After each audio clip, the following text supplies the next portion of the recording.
organisations anti-répression et anti-impérialistes qui considèrent la lutte contre la répression comme partie intégrante du combat révolutionnaire anti-impérialiste et antifasciste. Je voudrais d'abord saluer le travail mené par la campagne Libérez Ali. Aujourd'hui, nous sommes mobilisés dans plusieurs villes de France pour exiger la libération d'Ali. Je voudrais dénoncer la répression qui s'est abattue sur la manifestation de Toulouse, alors que des centaines de personnes prenaient la rue, comme ici à Paris, à 14 h, pour manifester pour la libération d'Ali. La police a arrêté le cortège, la préfecture a interdit au dernier moment la manifestation. C'est une honte. Mais soyez sûrs, camarades, soyons sûrs que cette répression n'arrêtera ni la mobilisation à Toulouse, ni à Paris, ni ailleurs en France. Mes camarades, le chemin est encore long et nous devons poursuivre, renforcer et enraciner la campagne pour la mobilisation pour la libération d'Ali. La libération de Georges Abdallah en juillet dernier nous a montré de manière éclatante que ce n'est que par la résistance dans et hors des prisons que nous pouvons arracher la libération des prisonniers politiques.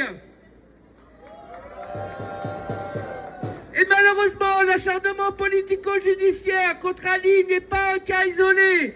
Comme on le sait et comme on l'a dit en France, des voix palestiniennes sont très violemment réprimées, à l'image de la volonté d'expulsion du camarade Rami Shahat, de l'acharnement contre Rima Assad ou du procès pour apologie du terrorisme visant Omar Assoumi. En Europe, des dizaines de Palestiniens sont arrêtés et emprisonnés, témoignant de l'alliance stratégique de l'impérialisme occidental avec l'antitessionniste. Mais cette répression ne constitue pas seulement une forme de soutien à l'antitessionniste.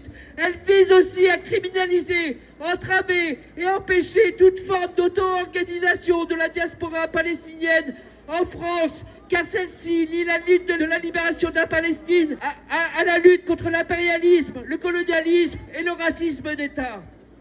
Aujourd'hui, porter le soutien aux prisonniers et prisonnières de la cause palestinienne en Europe doit aussi passer par le soutien aux antimilitaristes qui ont saboté courageusement la machine de guerre génocidaire au Royaume-Uni, en Allemagne ou ailleurs, et qui sont aujourd'hui en détention provisoire et la cible de procès politiques, comme c'est le cas des 25 de Filton, des 6 de Brice Norton et des 5 d'Ulm ou encore des 7 de l'OIP.